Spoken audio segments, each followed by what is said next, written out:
अब बात महाराष्ट्र की भी करते हैं, जहां महायुति और महाविकास अघाड़ी दोनों में ही सीटों को लेकर माथापच्ची चल रही है। आज महायुति की दिल्ली में अमित शाह के साथ मैराथन बैठक चली, जिसमें अजीत पवार और एकनाथ शिंदे शामिल हुए। सूत्रों की माने तो करीब 3 घंटे चली इस बैठक में सीट शेयरिंग का फॉर्मूला करीब तय हो गया है। और सूत्रों की माने तो एनसीपी और बीजेपी के बीच मनमुटाव खत्म हो गया है। बीजेपी कुछ सीटें एनसीपी को देने को तैयार है। सूत्रों से यह भी जानकारी है कि नवाब मलिक की उम्मीदवारी का बीजेपी ने विरोध किया है।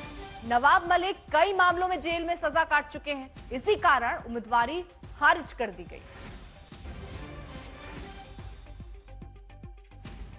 हिमांशु मिश्रा हमारे साथ, हमारे सहयोगी इस वक्त जुड़ चुके हैं। हिमांशु, ये मनमुटाव या ये मतभेद जो थे वो कितने हद तक सुलझे?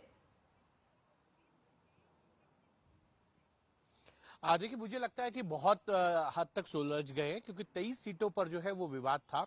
इन 23 सीटों को लेकर ये था कि कई सीटें ऐसी थी उसमें जिसमें तीनों ही दल अपना अपना दावा कर रहे थे कि इस सीट पर वो जीत सकते हैं, और उसको लेकर जो है तीनों ही दलों के बीच में कुछ खटास थी।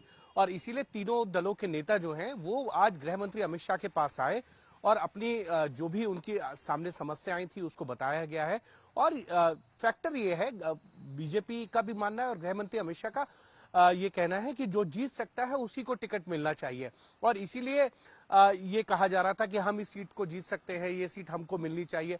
और आज अजीत पवार आए, उनके साथ प्रफुल्ल पटेल थे, दूसरी तरफ एकनाथ शिंदे थे और देवेंद्र फडणवीस, बावनकुले, ये सब तमाम नेताओं ने मुलाकात की। 4.5 घंटे के करीब जो है ये बैठक चली है और इसमें ये तय किया गया कि नायाब मलिक जो है उनको टिकट नहीं दिया जाएगा, उनकी बेटी को टिकट दिया जाएगा। और दूसरी तरफ जो है भारतीय जनता पार्टी के जो घोषित एक उम्मीदवार हैं, वहां पर एनसीपी गुट चाहता था कि उनको टिकट दिया जाए, तो वो सीट को भी बदलने के लिए तैयार हो गई है भारतीय जनता पार्टी। तमाम इस तरीके की कुछ चीजें थी जिसमें कहीं ना कहीं तीनों दलों के अंदर जो है डिफरेंसेस थे, उन डिफरेंसेस को दूर किया गया। और मुझे लगता है आज देर रात या कल दोपहर तक भारतीय जनता पार्टी की दूसरी सूची भी आ जाएगी और बाकी दोनों दलों की भी सूची जो है उम्मीदवारों की जल्द से जल्द सामने